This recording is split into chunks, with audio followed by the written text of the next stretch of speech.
This is the Principles of War podcast, professional military education for junior officers and senior NCOs.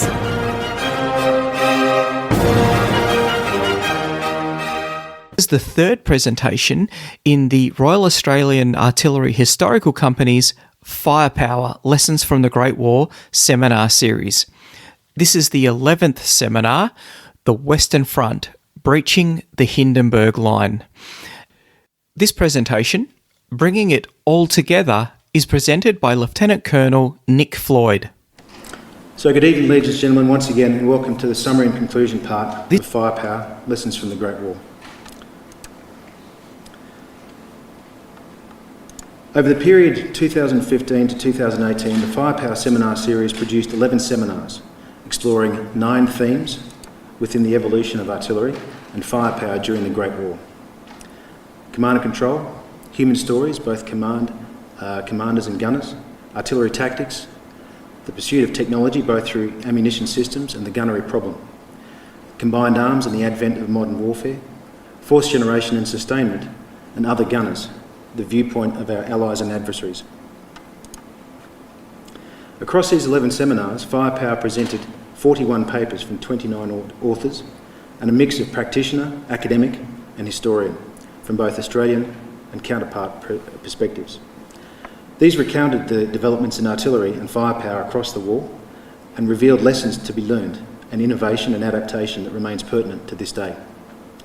My summation this evening will not attempt to recount all the material presented in the series, but rather to synthesise the key developments in the employment of Australian artillery and its counterparts in firepower throughout World War I, as revealed through the series papers.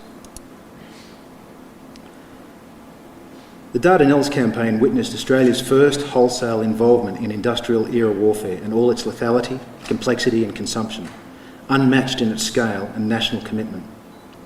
Cramped, hilly terrain and difficult logistics, including a lack of high-level, high-explosive shells, exacerbated the paucity of artillery support available to the Anzacs from both Australian and British guns.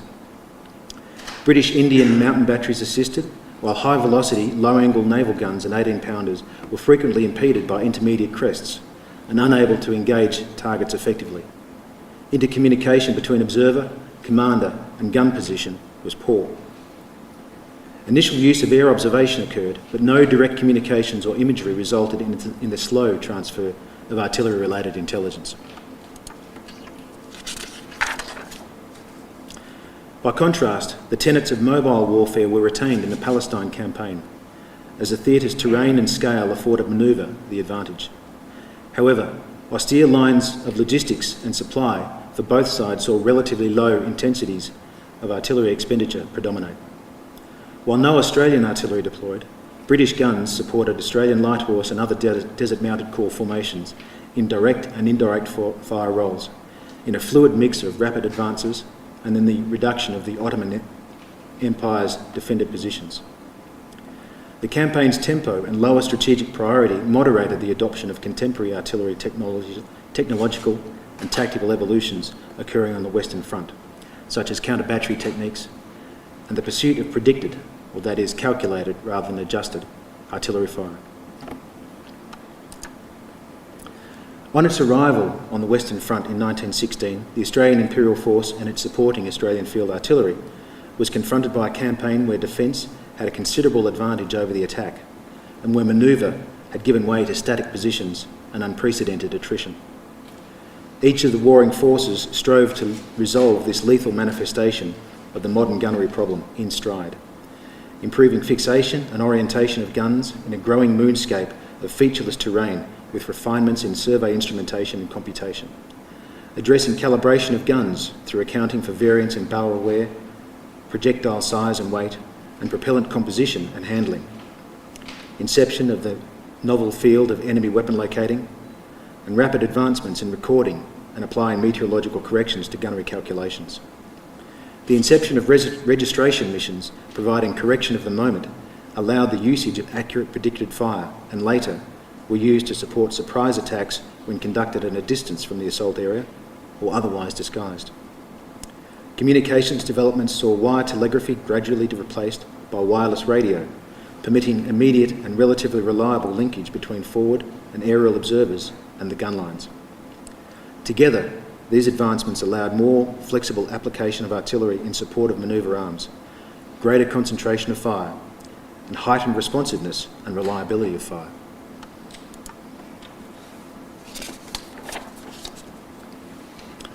The employment of anti-aircraft artillery spread rapidly as the war progressed.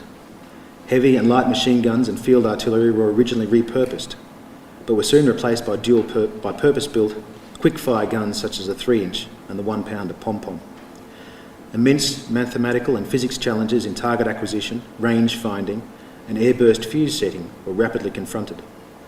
Though initially not coordinated beyond local defence, both Allied and German anti-aircraft artillery nevertheless accounted for many hundreds of aircraft kills, including, most famously, the Red Baron by a 53rd Battery AFA gunner.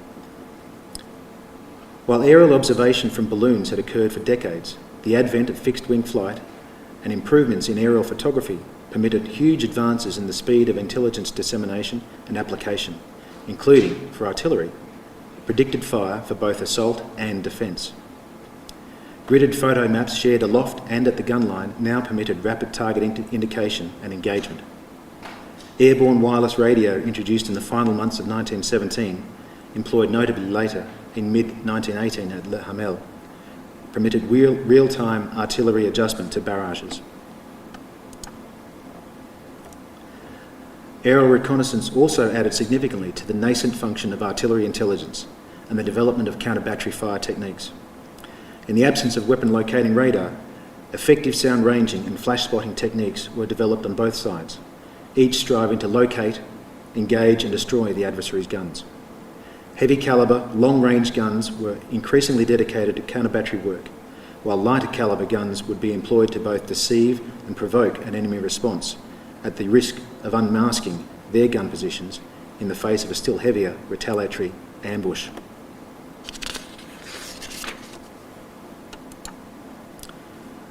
The Western Front marked the height of complexity and scale in deliberate artillery fire plan construction. Allied and German field defences were part of concentrated fortification systems that were heavily protected and linear as well as deep. The impregnability and lethality of such targets necessitated comprehensive and meticulous artillery support that could simultaneously blind, suppress, illuminate, neutralise and destroy our targets across uneven, narrow and congested frontages. Assault fire plans evolved from simple fixed arrangements into creeping barrages that moved in front of advancing troops, standing barrages that neutralised whole enemy trench lines, and lifting barrages, which were standing barrages that moved wholly to subsequent objectives and cut-offs. Defensive fire plans included predicted fire SOS missions that engaged likely enemy approaches. Box barrages were fired additionally around advancing troops on new won objectives to defeat enemy attempts at counter-penetration. And we heard Adam's recounting of that at Montbretagne. Other standard AFA field fire missions included registration, as we've heard of before, as well as search and sweep missions that were employed across areas to harass forward troops or to unmask enemy guns, while heavier calibre howitzers conducted harassment and interdiction missions against depth targets using predicted fire generated from aerial reconnaissance. And we heard from Jason in the way that Coxon was employing those very techniques.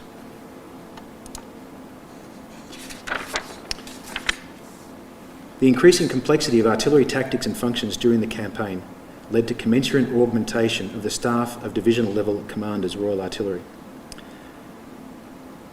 Similarly, the growing incidence of corps level artillery fire planning in support of corps and higher level operations saw the creation of corps level CRAs across British and Dominion forces, including the first Australian artillery commander of the newly formed Australian Corps in November 1917, as we've just heard, General Coxon.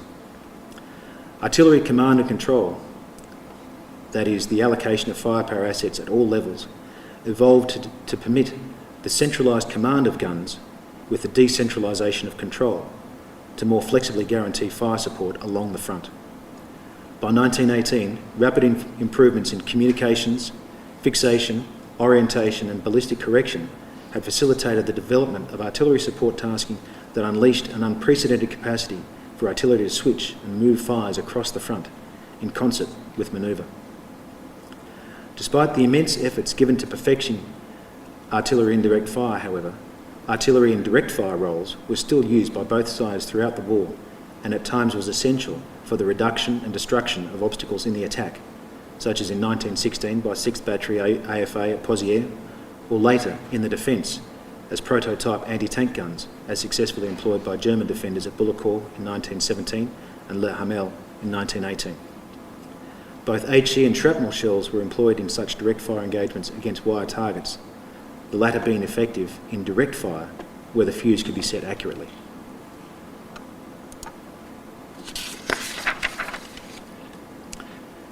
Artillery technology and materiel development finally matched the rate of the evolution of artillery tactics in the final months of the war, although communication difficulties were never fully realised. The Australian Corps' advance during the Amiens offensive in August 1918 witnessed a transition from static back to mobile warfare, as we've just heard, with artillery units stepping up behind advancing infantry and the precursor to modern-day quick fire plans formulated to respond to rapidly unfolding battles. From its modest beginnings in 1915, the growth of Australian artillery formations and units on the Western Front was relentless. By 1918, the strength of deployable Australian artillery had swelled from a pre-war permanent RAA strength of 1 battery and Carter staffs to the Australian Corps employing a total of up to 1,200 guns, including 13 field artillery brigades, 2 heavy siege batteries, 5 divisional ammunition columns, and numerous medium and heavy trench mortar companies. In this time, Australian artillery had grown equally in maturity and professionalism. In the crucible of this terrible conflict had been forged indelible principles of artillery employment relating to command and control, artillery intelligence, air-land integration, combined arms manoeuvre, and ammunition, the weapon of artillery. And these principles endure to the modern day. Thank you. The Principles of War podcast is brought to you by James Ealing. The show notes for the Principles of War podcast are available at www.theprinciplesofwar.com for maps, photos and other information that didn't make it into the podcast. Follow us on Facebook or tweet us at Surprise Podcast. If you've enjoyed this podcast, please leave a review on iTunes and tag a mate in on one of our episodes. All opinions expressed by individuals are those of those individuals and not of any organisation.